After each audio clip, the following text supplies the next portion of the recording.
You resigned from the government in 2014, saying that you couldn't support Cameron government's policy on the escalation of violence in Gaza. Where do you stand now with what's happening?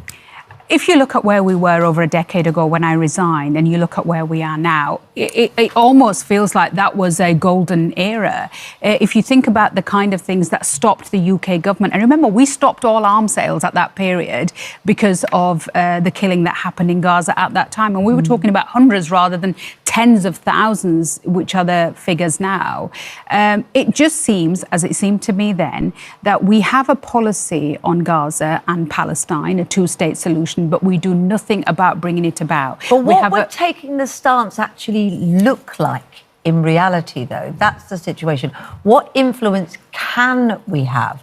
I mean, it looks as though we heard as well overnight that actually a senior member of Hamas has said that they're talking with Donald Trump. Donald Trump saying, I need to be involved.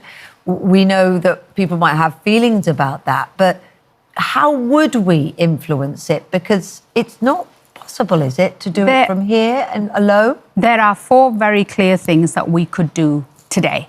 We could start by stopping all arms. Other countries have done that. Italy has done that. Spain has done that. The Canadian Parliament has voted for that. A court in the Netherlands has said that. There is no reason why we need to be out of step with these countries who are some of our allies.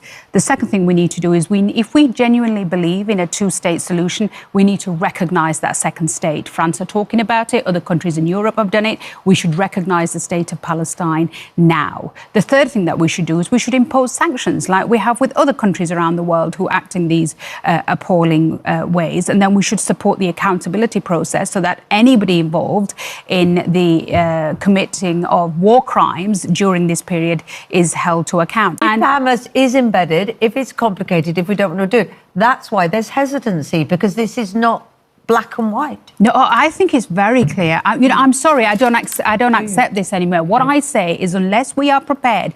Remember, I resigned on this 11 years ago. I spoke about this 4 years ago when I said that it is like a tinderbox. If you occupy people and you occupy them consistently, we have now got to a point where we cannot. We have now got to a point where we cannot say that Israel has a right to defend itself without saying the Palestinians have a right to defend themselves. We cannot say going forward that Israel has a right to exist without saying Palestine has a right to exist. We have to have equal worth and value between Israeli lives and Palestinian lives. And I think it is now time for us to say this occupation must end. There must be a clear peace process. We must use international diplomacy, because the impact and the consequences of what is happening in the Middle East won't just be felt by the Israelis and the Palestinians, but will be felt by the dismantling, will be felt by the dismantling of an international rules-based order which will have consequences for disputes around the world.